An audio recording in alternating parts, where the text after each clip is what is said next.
Mahigit 10 taon na kami magkaibigan ni Tanya.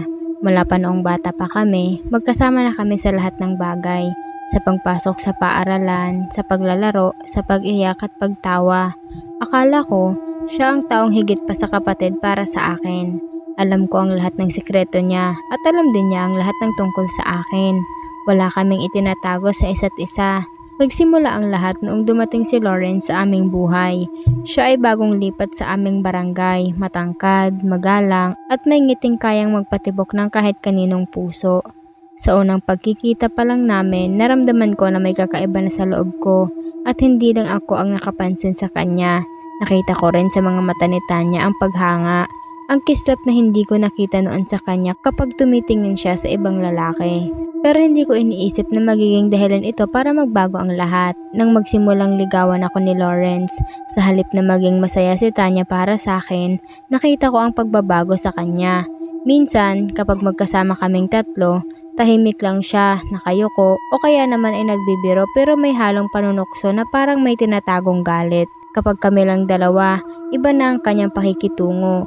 Minsan mainit, minsan naman ay malamig at parang hindi niya ako kilala. Sinubukan ko siyang tanungin kung may problema ba kami, pero ang laging sinasagot niya ay, "Wala Denise, naiisip mo lang yan. Masaya talaga ako para sa'yo." Ngunit sa likod ng mga ngiti at magagandang salita, may itinatago pala siyang lihim. Isang lihim na unti-unti nang sumisira sa kanya.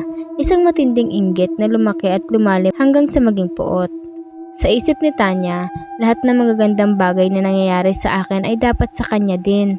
Ang pagmamahal ni Lawrence, ang respeto ng aming mga kaibigan, at ang magandang tahanan na mayroon ako, ang simpleng saya na lagi kong nararamdaman. Lahat ng iyon ay kinaiinggitan niya. Sa isip niya, hindi ako karapat-dapat sa mga bagay na iyon. Sa isip niya, dapat siya ang nasa pwesto ko. At ang mas masakit, handa siyang gawin ng kahit ano.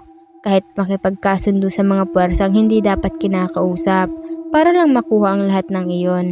Dumating ang aking kaarawan, puno ng saya ang aming bahay. Maraming bisita, masaya ang tawanan at nandyan din si Lawrence na hindi tumitigil sa pag-aalaga sa akin. Sa gitna ng kasiyahan, lumapit si Tanya. May dalang maliit na kahon na nakabalot sa itim na papel. Kakaiba ang itsura at hindi katulad ng mga regalo makikita mo sa mga tindahan. Ang balot ay magaspang at may nakaukit na maliliit na guhit na hindi ko maintindihan ang kahulugan. Lumapit siya sa akin. May malaking ngiti sa kanyang mga labi pero sa kanyang mga mata may nakita akong kakaibang liwanag. Isang liwanag na malamig at nakakatakot. Parang hindi na siya ang kaibigang kilala ko. "Maligayang kaarawan, Denise," sabi niya, at ang kanyang boses ay mahina pero may bigat na tumatak sa aking pandinig. "Ito ang regalo ko para sa'yo. Bumili ako nito sa malayong lugar. Sinadya ko talagang hanapin dahil alam kong magugustuhan mo to. Ito ay espesyal at tanging ikaw lang ang nararapat magkaroon nito." Tinanggap ko ang kahon na may matinding pasasalamat. "Salamat, Tanya. Hindi mo na kailangan magpagod pa para lang sa regalo ko. Ang mahalaga nandito ka." Ngumiti siya pero hindi umabot ang ngiti sa kanyang mga mata. "Buksan mo. Isuot mo agad. Mas maganda kapag suot mo para lagi mo akong maaalala." Binaksan ko ang kahon. Sa loob ay may isang pulseras na kulay itim. Hindi ito gawa sa ginto o pilak, kundi sa matigas at magaspang na materyales na hindi ko makilala. Nakakabit dito ang mga maliliit na bato at mga hugis na kakaiba, mga simbolo na hindi ko pa nakikita kahit saan man, mga hugis na parang mukha ng mga nilalang na nakangiwi at nakakatakot tignan. May amoy din itong kakaiba, halo ng amoy ng lupa, bulok na dahon at matapang na insenso na dumidikit sa ilong at mahirap alisin. Sa kabila ng kakaibang itsura, may kung anong puwersa ang nagtulak sa akin na isuot ito. Sa sandaling dumampi ito sa aking balat, nakaramdam ako ng malamig na hangin na dumaloy sa aking katawan. Parang may dumaan na yelo sa aking mga ugat. Kinalabutan ako sandali pero inisip ko lang na dahil siguro ito sa pagod at dami ng bisita. "Ang ganda," sabi ko kahit sa loob ko ay may kaba na. "Salamat talaga, Tanya ha. Mahalaga ito sa akin dahil galing sa'yo." Tumingin siya sa pulseras na suot ko at nakita ko ang pagliwanag ng kanyang mga mata, hindi dahil sa saya, kundi dahil sa tagumpay. May binulong siya na mahina kaya hindi ko narinig ng malinaw, pero ang huling salita na nadinig ko, "Ngayon, sa akin ang lahat." Noong mga oras na yon, akala ko lang ito. Hindi ko alam na sa sandaling isinuot ko ang pulseras na iyon, pumirma na ako sa sarili kong kapahamakan. Hindi ko alam na ang regalong iyon ay hindi regalo ng pagkakaibigan, kundi isang regalo ng kamatayan at sumpa. Isang kasunduan na ginawa ni Tanya sa mga puwersa ng kadiliman, kapalit ng lahat ng bagay na gusto niyang kunin mula sa akin. Nang gabing iyon, nagsimula ang lahat. Pagkatapos ng pagdiriwang, pagod na pagod ako. Dumiretso ako sa aking silid, nagpalit ng damit at humiga sa aking higaan. Ang pulseras ay suot ko pa rin at kahit anong gawin ko, hindi ito matanggal. Parang dumikit na ito sa aking balat, parang naging bahagi na ng aking katawan. Sinubukan kong hilahin pero parang dumudugo ang aking pulso kapag ginawa ko iyon at may matinding sakit na tumatagos hanggang sa aking buto. Kaya hinayaan ko na lang at sinubukang matulog pero hindi ako makatulog.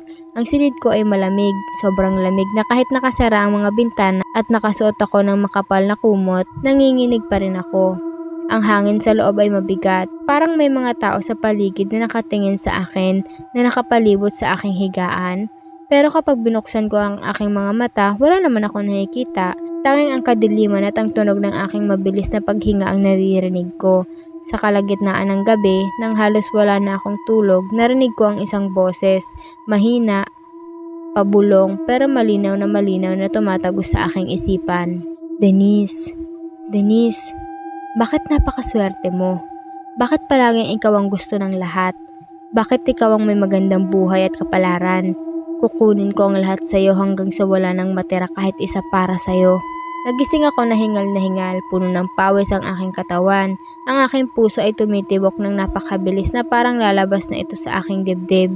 Tiningnan ko ang paligid. Ang silid ay madilim at tahimik. Akala ko panaginip lang, akala ko guni-guni ko lang. Pero nang tumingin ako sa aking pulso, nakita ko ang pulseras na kumikinang ng mahinang itim na liwanag. At ang mga simbolo na nakaukit dito ay parang gumagalaw. Parang mga ahas na gumagapang sa aking balat. Kinabukasan, akala ko mawawala na ang lahat. Akala ko ay isang masamang panaginip lang ang lahat. Pero mali ako. Ito pa lang ang simula. Nang dumating si Lauren sa aming bahay, ang una niyang ginawa ay tumingin sa aking pulso. Ang kanyang muka ay nagbago. Mula sa ngiti ay napalitan ng takot at pagkalito. Denise, anong suot mo? Tanong niya. Ang kanyang boses ay nanginginig. Regalo ito sa akin ni Tanya noong kaarawan ko. Ang ganda, 'di ba? Sagot ko. Sinusubukan ko maging maganang tono kahit may kaba na sa loob ko. Lumapit siya, tiningnan na mabuti ang pulseras at umatras siya na parang tinamaan ng kuryente. Denise, alisin mo yan. Huwag mo nang isusuot yan. May mali sa bagay na yan. Pakiramdam ko ay may kasamaan na nakakabit dyan. Pakiramdam ko ay hindi na ikaw ang katabi ko. Naramdaman ko ang kirot sa aking dibdib. Ano ibig mong sabihin, Lawrence? Umiiling siya, pero ang kanya mga mata ay hindi na tumitingin sa akin ng may pagmamahal na nakasanayan ko.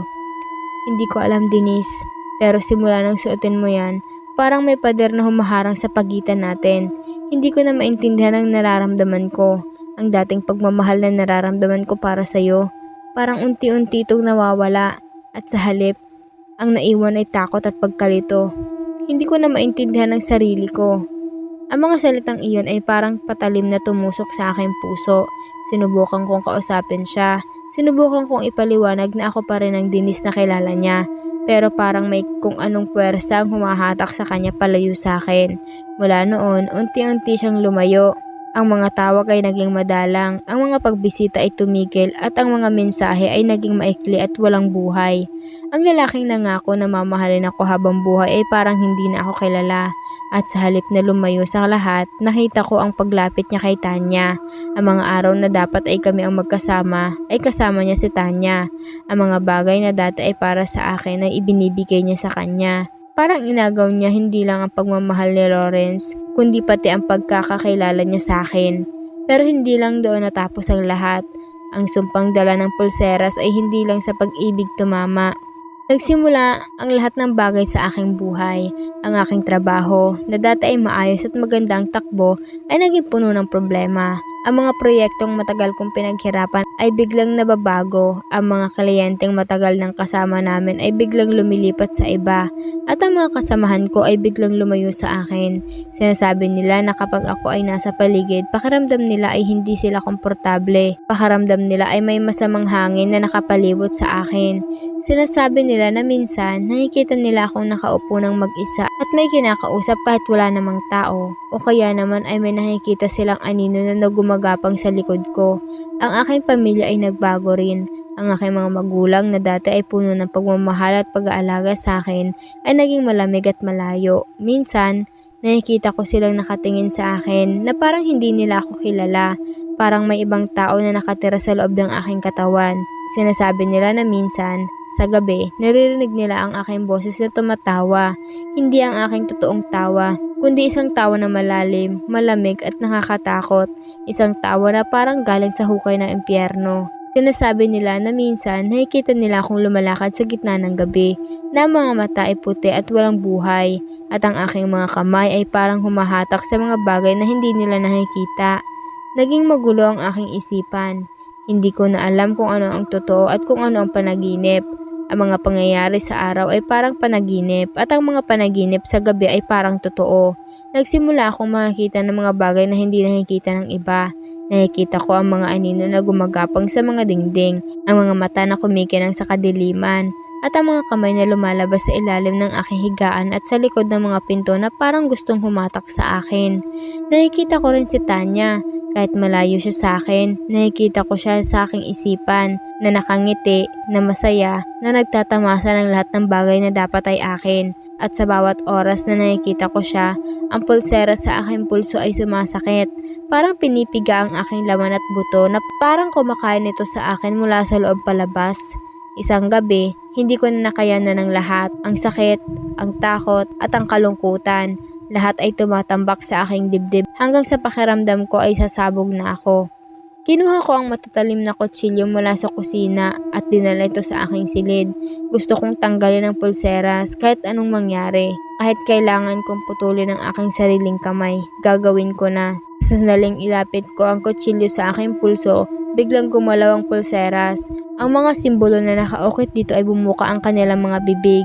At mula rito ay lumabas ang mga itim na usok na pumuno sa buong silid. Ang usok ay mabaho, nakakasulasok at parang may buhay. Pumalibot ito sa akin at narinig ko ang libu-libong boses na nagsasalita ng sabay-sabay. Mga boses ng mga taong nagdusa, mga boses ng mga nilalang na walang katawan, mga boses na puno ng puot at gutom. Huwag mong subukang tanggalin ito, Denise. Ito ay bahagi na ng iyong katawan. Ito ay bahagi na ng iyong kaluluwa. Kapag tinanggal mo ito, mamamatay ka. At hindi lang yan. Kapag tinanggal mo ito, ilalabas namin ang lahat ng kasamaan na nakatago dito. At ang lahat ng tao sa paligid mo ay magdurusa rin. Ang iyong pamilya, ang iyong mga kaibigan, at ang sino mang malapit sa iyo. Lahat sila ay mamamatay sa kamay ng kadiliman. Ang kasunduan ay ginawa at hindi na ito mababago. Ang buhay mo ay sa amin na ngayon. Napasigaw ako sa takot at sakit. Ibinagsak ko ang kutsilyo at yumuko ako habang umiiyak ng malakas. Bakit? Bakit ako? Ano bang ginawa ko sa inyo? Bakit kailangan ako ang magdusa? Mula sa itim na usok, lumitaw ang isang muka ng magulo, puno ng sugat at may mga mata na kumikin ng kulay pula. Ito ang mukha ng nilalang na nakipagkasundo kay Tanya. Dahil ang iyong kaibigan ay nag-alay sa amin ng isang kaluluwa kapalit ng lahat ng kanyang hiling. At ang kaluluwang iyon ay ang sayo.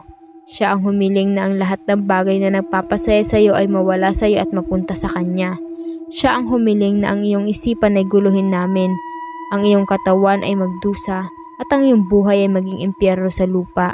At dahil tinanggap mo ang regalo niya, tinanggap mo rin ang kasunduan. Ikaw ang naging alay at ikaw ang magdurusa hanggang sa maubos ang iyong kaluluwa. At kapag wala ka ng natirang buhay, kapag wala nang natirang damdamin, kapag naging isa ka na sa amin, dito lang matatapos ang lahat. Hanggat hindi nangyayari iyon, mananatili ang sumpa. At si Tanya, siya ay magiging masaya, siya ay magiging matagumpay, siya ay magkakaroon ng lahat ng bagay na kailanman ay pinangarap niya. At ang lahat ng iyon ay kapalit ng iyong pagdurusa. Ang mga salitang iyon ay parang patay na tubig na tumapon sa aking katawan. Napagtanto ko ang lahat. Ang pagbabago ni Tanya, ang paglayo ni Lawrence, ang mga problema sa aking buhay, lahat ay kagagawa ni Tanya. Ang kaibigang minahal ko ng higit pa sa sarili ko. Ang kaibigang kasama ko sa lahat ng panahon. Siya pala ang magiging dahilan ng aking pagbagsak. Ang kanyang inggit ay lumikha ng halimaw. At ang halimaw na iyon ay siya na ngayon. Pero ang pinakamasakit ay hindi ang pagtataksil niya. Ang pinakamasakit ay ang katotohanan wala na akong magagawa. Ang kasunduan ay ginawa, ang sumpa ay isinagawa at ako ang biktima. Wala na akong takas. Mula sa gabing iyon, hindi na ako natulog ng maayos. Ang bawat gabi ay puno ng mga pangitain at pananakot. Ang mga nilalang na nakakabit sa pulseras ay hindi tumitigil sa pagpapahirap sa akin. Minsan, sa aking panaginip, dinadala nila ako sa madilim na lugar, mga lugar na puno ng apoy at ingay, mga lugar na puno ng mga taong umiiyak at naghihirap, at ipinapakita nila sa akin ang lahat ng bagay na nawala sa akin. Ipinapakita nila sa akin si Tanya na kasama si Lawrence, na masaya, na nagtatawanan, na namumuhay sa buhay na dapat ay akin. Ipinapakita nila sa akin ang aking mga magulang na lumalayo sa akin, ang aking mga kaibigan na takot sa akin at ang aking kinabukasan na wala na. At habang pinapanood ko ang lahat ng iyon, ang pulseras ay kumakain sa aking katawan, unti-unti, araw-araw, hanggang sa pakiramdam ko ay wala na akong natirang lakas. Wala na akong natirang damdamin, wala na akong natirang pag-asa, naging anino na lang ako ng aking sarili. Ang aking balat ay naging maputla at payat, ang aking mga mata ay malalim at puno ng lungkot at takot, ang aking buhok ay naglalagas, ang mga tao sa paligid ko ay nagsasabing mukha na akong multo, buhay pa pero parang bangkay na ang aking katawan. At ang pinakamasakit, ang aking isipan ay unti-unti nang nababago. Minsan, hindi ko nakilala ang sarili ko. Minsan, nakakaramdam ako ng mga bagay na hindi ko dapat maramdaman. Puot, galit, pagnanais na saktan ng iba, ang mga damdaming hindi ko kailanman naramdaman noon. Pakiramdam ko ay may ibang tao na nakatira sa loob ko, na unti-unti nang kumukuha ng pwesto sa aking katawan at isipan. Isang araw, nagdesisyon akong lumapit kay Tanya. Gusto ko siyang kausapin. Gusto kong malaman kung totoo ang lahat ng aking natuklasan. Gusto kong marinig mula sa kanyang sariling bibig kung bakit niya ginawa ito sa akin. Nakita ko siya sa tabi ng ilog kung saan madalas kaming maglaro noong mga bata pa kami. Nakaupo siya doon, maganda ang kanyang suot, masaya ang kanyang mukha at nasa tabi niya si Lawrence na nakayakap sa kanya. Na makita nila akong papalapit, tumayo si Lawrence at tumingin sa akin na may takot at pagkalito. Habang si Tanya ay tumingin sa akin na may ngiti, isang ngiti na puno ng tagumpay at kasiyahan.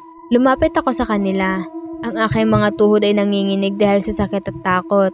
Tiningnan ko si Tanya ng diretso sa kanya mga mata. Tanya, kaibigan, bakit? Tanong ko, ang aking boses ay basag at puno ng luha. Ano bang ginawa ko sa'yo? Bakit mo ba ginagawa ang lahat ng ito sa akin? Bakit mo pinagpalit ang pagkakaibigan natin sa mga bagay na walang halaga? Bakit mo pinagkalob ang kaluluwa ko sa mga demonyo para lang makuha ang mga bagay na sa tingin mo ay dapat sa'yo? Tumawa siya. Isang malakas, matinis at malamig na tawa na tumatak sa aking pandinig. Humiwalay siya kay Lawrence at lumapit sa akin. Ang kanyang mukha ay hindi na ang mukha ng kaibigang kilala ko. Ito ang mukha ng isang halimaw na nagtatago sa katawan ng tao. Sa tingin mo ba ay magiging masaya ako habang ikaw ang may hawak ng lahat? Tanong niya. Ang kanyang boses ay matalim at puno ng puot. Sa tingin mo ba ay masaya ako habang ikaw ay minamahal ni Lawrence? Habang ikaw ang hinahangaan ng lahat? Habang ikaw ang may magandang buhay? Buong buhay ko, nasa anino mo ko. Laging ikaw ang mas maganda. Laging ikaw ang mas mabuti. Laging ikaw ang mas pinipili ng lahat. Pagod na akong maging pangalawa, Denise. Pagod na akong maging kaibigan mo lang. Gusto kong maging ikaw. O kung hindi man, gusto kong mawala ka para wala na makapagkumpara sa akin. At ginawa ko ang lahat ng ito dahil handa akong gawin ng kahit ano, kahit makipagkasundo pa sa impyerno, para lang makuha mga bagay na dapat sa akin. Umiling ako, hindi makapaniwala sa mga narinig ko. Pero Tanya, ang pagkakaibigan natin, ang mga panahong magkasama tayo, wala ba ang mga iyon sa'yo? Hindi ba sapat ang pagmamahal ko sa'yo bilang kaibigan para hindi mo gawin to?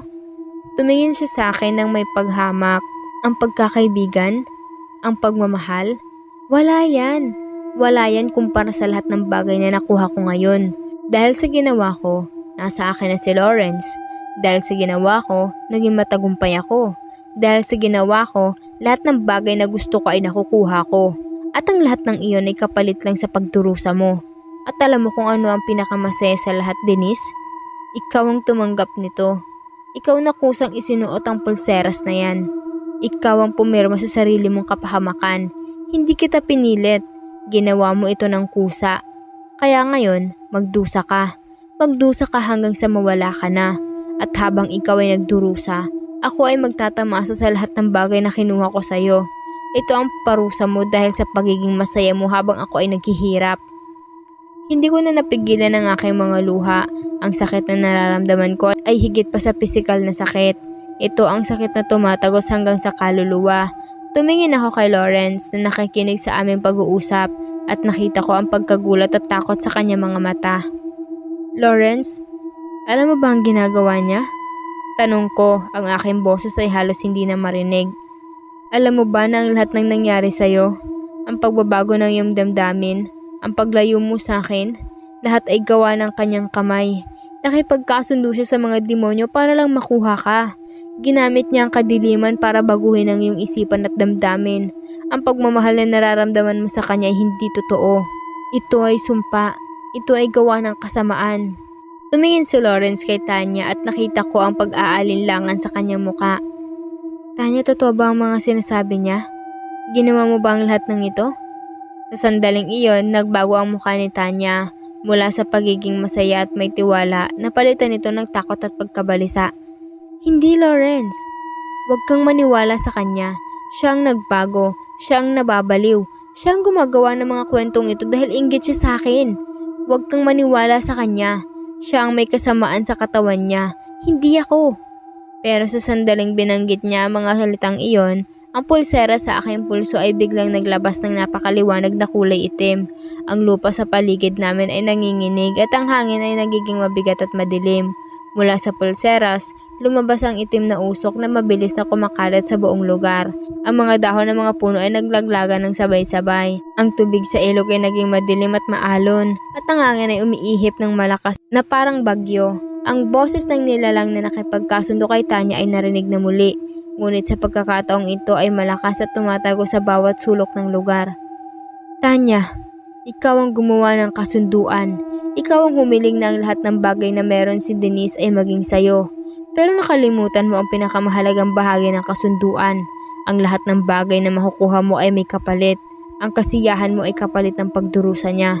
Pero ang araw na ikaw ay magtatanggi sa kasunduan, ang araw na ikaw ay magsisisi o magbabago ang isip, dito ay mababalik ang lahat. Ang lahat ng bagay na kinuha mo ay mababalik sa kanya. At ang lahat ng pagdurusa na dapat ay sa kanya ay babalik sa'yo. Doble pa. Natigilan si Tanya, ang kanyang mukha ay namutla, ang kanyang katawan ay nanginginig sa takot. Hindi totoo yan. Wala akong ginawa. Wala akong kasunduan sa inyo. Huwag kang magsinungaling sa amin, Tanya. Alam namin ang lahat. Ikaw ang lumapit sa amin. Ikaw ang nag-alay ng pagkakaibigan, ng damdamin at ng kaluluwa ng iyong kaibigan kapalit ng iyong mga hiling. At tinanggap namin ang alay mo. Pero ang kasunduan ay may hangganan. Ang araw na hindi mo na kayang panindigan ang ginawa mo. Ang araw na ang kasamaan na iyong pinakawalan ay magbabalik sa'yo. Ito ang oras na yon. Ang sumpang inilagay mo kay Denise ay hindi lamang para sa kanya. Ito ay salamin. Ang lahat ng bagay na ipinadamo mo sa kanya ay babalik sa'yo. Ang sakit na nararamdaman niya ay mararamdaman mo rin. Ang takot na mararamdaman niya ay magiging takot mo rin. At ang kaluluwang inalay mo, dahil tinanggap mo ang gantimpala ng kasamaan, ang kaluluwa mo rin ang magiging kapalit nito. Napasigaw si Tanya sa takot. Sinubukan niyang tumakbo pero ang kanyang mga paa ay parang nakadikit sa lupa. Ang itim na usok ay pumalibot sa kanya at narinig ko ang kanyang mga sigaw na puno ng sakit at pagdurusa. Nakita ko ang pagbabago sa kanyang katawan. Ang kanyang balat ay naging kulubot at madilim. Ang kanyang mga mata ay naging itim at walang buhay. At ang kanyang mga kamay ay naging parang mga kuko ng halimaw. Ang mga bagay na ipinadama niya sa akin ay babalik sa kanya ng doble. Ang buhay na kinuha niya ay mawawala sa kanya at ang buhay na binigay niya sa akin ay magiging kanyang sariling impyerno. Tumingin siya sa akin habang ang kanyang katawan ay unti-unti nang nawawala sa kadiliman at ang kanyang huling mga salita ay narinig ko bago siya tuluyang mawala. Patawad, Denise, patawad. Hindi ko alam na ganito ang mangyayari. Patawad kung nagpatalo ako sa inggit. At sa sandaling iyon, ang pulsera sa aking pulso ay biglang kumawala. Bumagsak ito sa lupa. At sa sandaling dumampi ito sa lupa ay nagbula ito at natunaw hanggang sa wala na itong natirang bukas. Ang itim na usok ay nawala.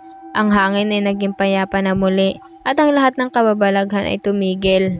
Pero hindi pa tapos ang lahat. Tumingin ako kay Lawrence na nakatayo pa rin doon na puno ng takot at pagkalito. Tumingin siya sa akin at ang kanyang mga mata ay nakita ko ang pagbabalik ng magmamahal na nawala noon. Pero iba na ito, hindi na ito ang pagmamahal na nakasanayan ko. Ito ay pagmamahal na puno ng takot, pagkalito at awa. Nakita ko sa kanyang mga mata na kahit na bumalik na ang kanyang totoong damdamin, hindi na siya ang lalaking minahal ko. Ang mga pangyayaring iyon ay nag-iwan ng peklat na hindi na mabubura. At sa aking sarili, naramdaman ko na kahit natapos na ang sumpa, kahit nawala na ang pulseras, kahit nawala na si Tanya, ang mga epekto ng lahat ay nananatili pa rin sa akin. Ang mga taong nakapaligid sa akin, kahit na alam nilang wala na ang sumpa, ay tumitingin pa rin sa akin ng may takot at pag-iingat. Ang aking pamilya, kahit na sinusubukan nilang maging malapit ulit sa akin, ay hindi na makausad mula sa mga pangyayaring nakita nila. Ang aking isipan, kahit na malaya na ako sa impluwensya ng kadiliman, ay puno pa rin ng mga alaala ng sakit at takot na hindi ko mabubura. Ang aking katawan ay kahit na gumagaling na mula sa mga sugat ay may peklat na nagpapaalala sa akin ng lahat ng pinagdaanan ko. Natutunan ko ang isang mahalagang aral mula sa lahat ng ito, na ang inggit ay isang halimaw na kumakain sa taong mayroon nito, na ang pagnanais na makuha ang mga bagay na hindi sa iyo ay magdadala lamang ng kapahamakan. At natutunan ko rin ang pagkakaibigan na hindi dapat ginagamit bilang sandata o paraan para makuha ang mga bagay na gusto mo. Ang pagkakaibigan ay isang bagay na dapat inaalagaan at pinapahalagahan, dahil kapag nawala ito, hindi na ito maibabalik kailanman. Pero sa kabila ng lahat ng aral na natutunan ko, may isang bagay na hindi ko matanggal sa aking isipan. Kahit nawala na ang pulseras, kahit nawala na si Tanya, kahit tapos na ang lahat, minsan, sa gabi, kapag tahimik ang lahat at madilim ang aking silid, naririnig ko pa rin ang boses niya. Naririnig ko ang kanyang mga sigaw, ang kanyang paghingi ng tawad, at ang kanyang mga salitang puno ng sakit. At minsan, kapag tinitignan ko ang aking pulso, pakiramdam ko ay nararamdaman ko pa rin ang bigat ng pulseras, ang lamig nito, at ang sakit na dala nito. Sinasabi ng iba na tapos na ang lahat. Sinasabi nila na malaya na ako, pero alam ko sa aking sarili na hindi ako magiging malaya kailanman. Ang sumpa ay tapos na, pero ang mga alaala at ang mga peklat ay mananatili habang buhay. Ang regalong iyon na natanggap ko mula sa aking matalik na kaibigan ni hindi lang isang pulseras. Ito ay regalo ng takot, regalo ng sakit, at regalo ng pagkawala. Isang regalo na dadalhin ko hanggang kamatayan. At minsan, kapag mag-isa ako at nakatingin sa kadiliman, nararamdaman ko na parang may nakatingin pa rin sa akin. Nararamdaman ko na parang may mga anino na gumagapang sa paligid ko. At nararamdaman ko na parang ang kadiliman ay hindi pa tapos sa akin, na ang lahat ng nangyari ay simula pa lamang, na ang regalong iyon ay nagbukas ng pinto na hindi na muling maisasara, at ang mga bagay na lumabas doon ay hindi pa tapos sa mundo ng mga buhay. Dahil sa huli, ang pinakamasamang sumpa ay hindi ang sumpang ginawa ng mga demonyo. Ang pinakamasamang sumpa ay ang sumpang ginawa ng taong minahal mo, ang taong pinagkatiwalaan mo, ang taong itinuring mong kapatid, at ginamit ang pagmamahal at pagkakaibigan nyo para lang sirain ka. At ang sumpang iyon ay hindi natatapos kapag nawala ang gumawa nito. Ang sumpang iyon ay nananatili sa puso at isipan ng biktima habang buhay. Ito ang kwento ng regalo ng aking matalik na kaibigan. Ito ang kwento ng inggit, pagtataksil at sumpa. At ang pinakamasakit sa lahat, ang kwentong ito ay hindi pa tapos, dahil ang kadiliman ay laging naghihintay. At minsan, ang pinakamasamang halimaw ay hindi ang mga nakatira sa kadiliman. Ang pinakamasamang halimaw ay ang mga taong kasama mo sa liwanag, ang mga taong minahal mo, ang mga taong pinagkakatiwalaan mo. Nasa likod ng kanilang mga ngiti at magagandang salita ay may mga tinatagong puot at inggit na handang sirain ka sa sandaling hindi mo inaasahan. Kaya tandaan mo, kapag may nagbigay sa'yo ng regalo, kahit gaano ito kaganda, kahit gaano ito kamahal, Kahit galing pa ito sa taong itinuturing mong pinakamalapit sa'yo, tanungin mo muna ang sarili mo. Ano ang kapalit nito? At tandaan mo, ang pinakamasamang regalo ay hindi ang bagay na nakabalot sa magandang papel. Ang pinakamasamang regalo ay ang regalong may kasamang sumpa. Ang regalong galing sa pusong puno ng inggit at puot. At kapag natanggap mo ang regalong iyon, tulad ng ginawa ko, hindi mo na ito maibabalik pa. Dahil sa sandaling tinanggap mo ito, tinanggap mo rin ang lahat ng sakit, takot at pagdurusa na kasama nito.